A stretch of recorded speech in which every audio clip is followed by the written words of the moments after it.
Assalamualaikum warahmatullahi wabarakatuh. Alhamdulillah wassalatu wassalamu ala Rasulillah wa ala alihi washabbihi wa mawalah. Subhanaka la ilma lana illa ma 'allamtana innaka antal alimul hakim. Hadirin adik-adik mahasiswa yang berbahagia, pada hari ini kita memasuki perkuliahan ketiga, yang insya Allah hari ini tema yang akan kita bahas berkaitan dengan fikih hisab ru'yah.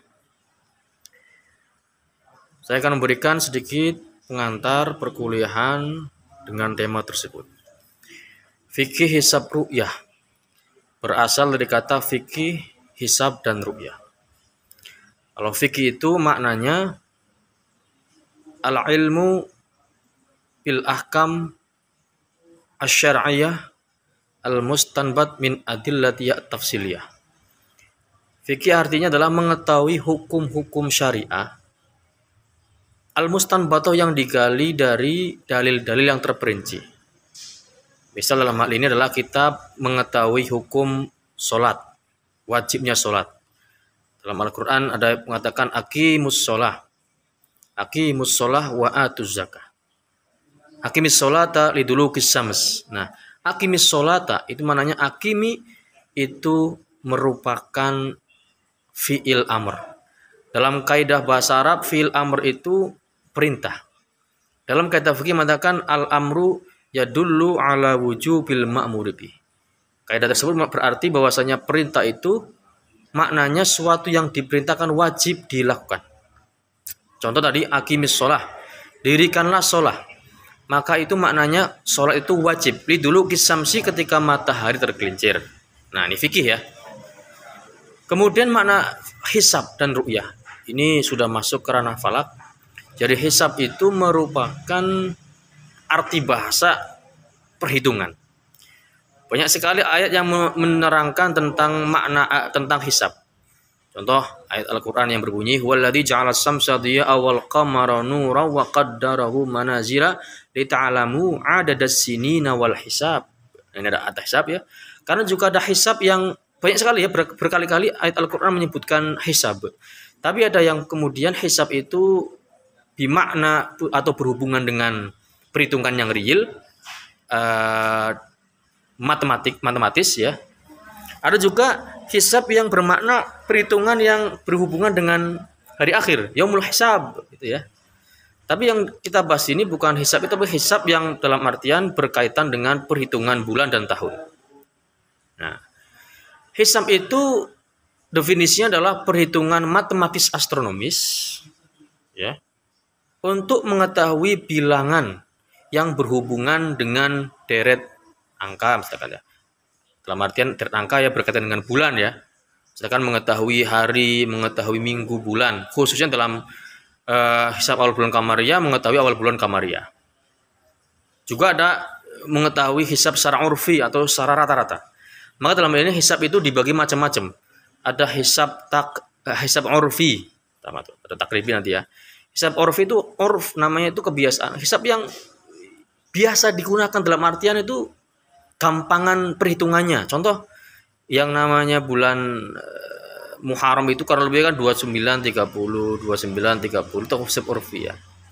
Kemudian ada takribi itu perkiraan rata-rata. Ini sudah mempertimbangkan yang namanya pergerakan benda langit. Namun masih sifatnya takribi. Ya, belum pasti. Takribi itu perkiraan saja. Ini ada hisab yang namanya tahqiqi. Ini sudah mempertimbangkan perhitungan benda langit termasuk dengan data-data yang lainnya. Bahkan dibuat menggunakan tabel-tabel al-logaritmiyah. Jadi tabel-tabel yang berkaitan dengan matahari, tata bulan dan sebagainya.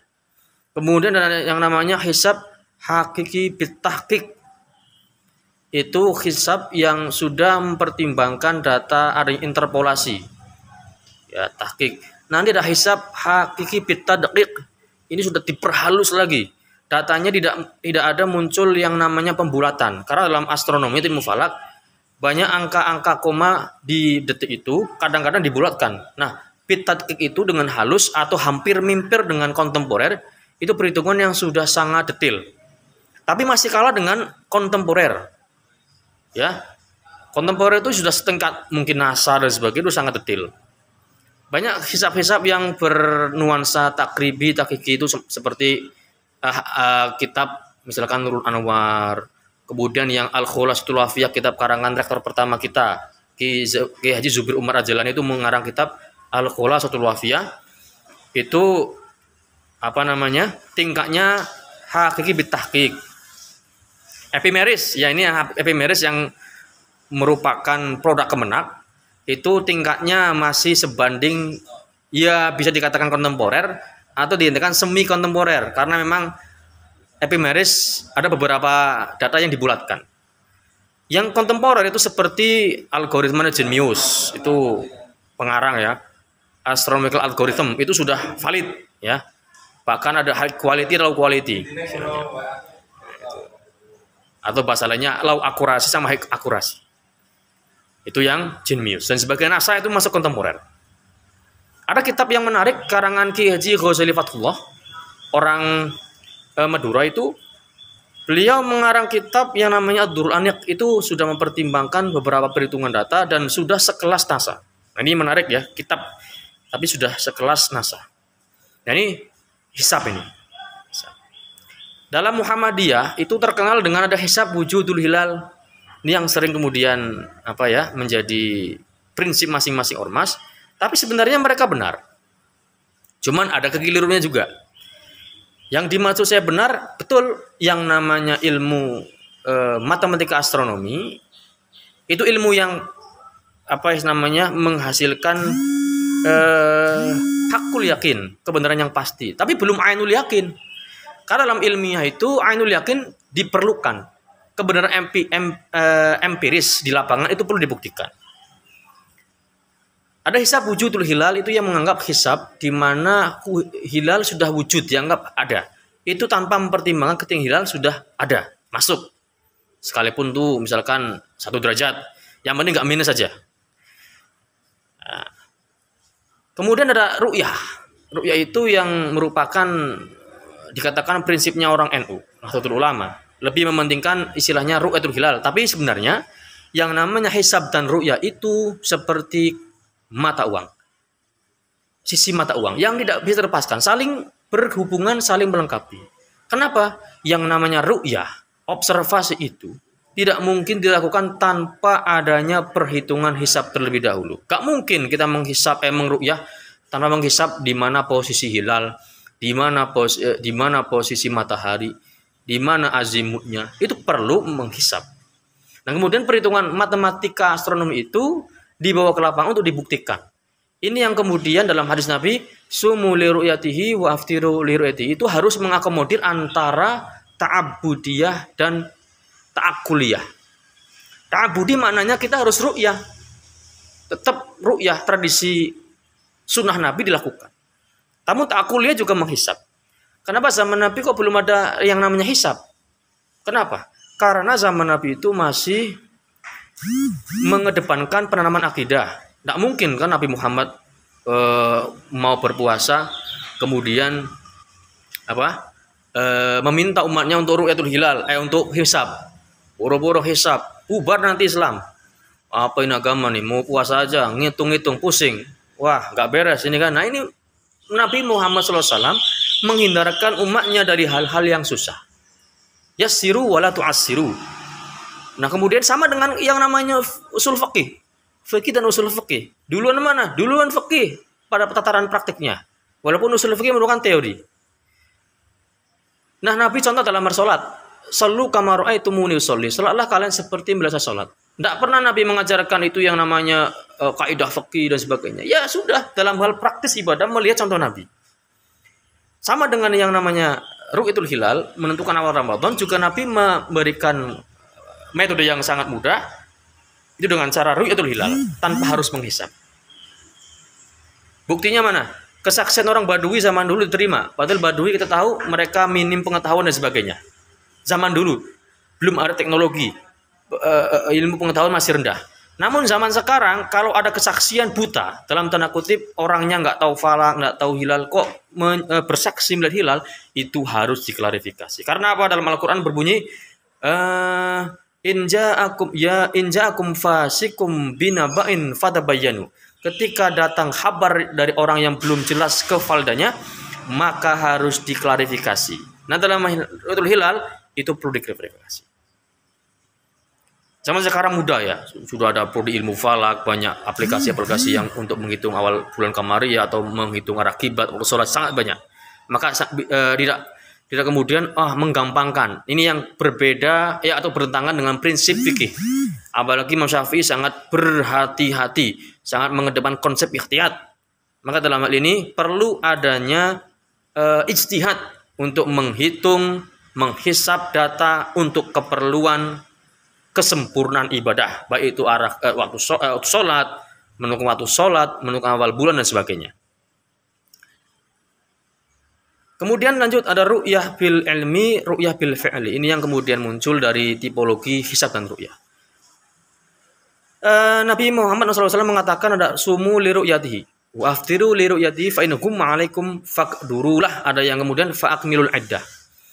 Ini maknanya ketika ru'yah, ada kata ru'yah, sumu li ru'yatihi.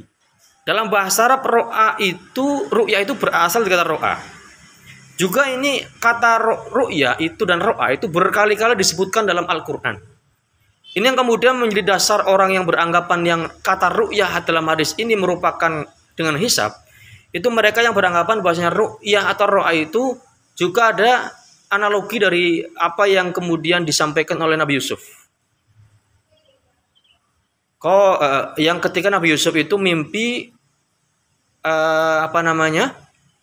Nabi Yusuf, Nabi Ibrahim, Ismail ya, Nabi Ibrahim mimpi menyembelih anaknya.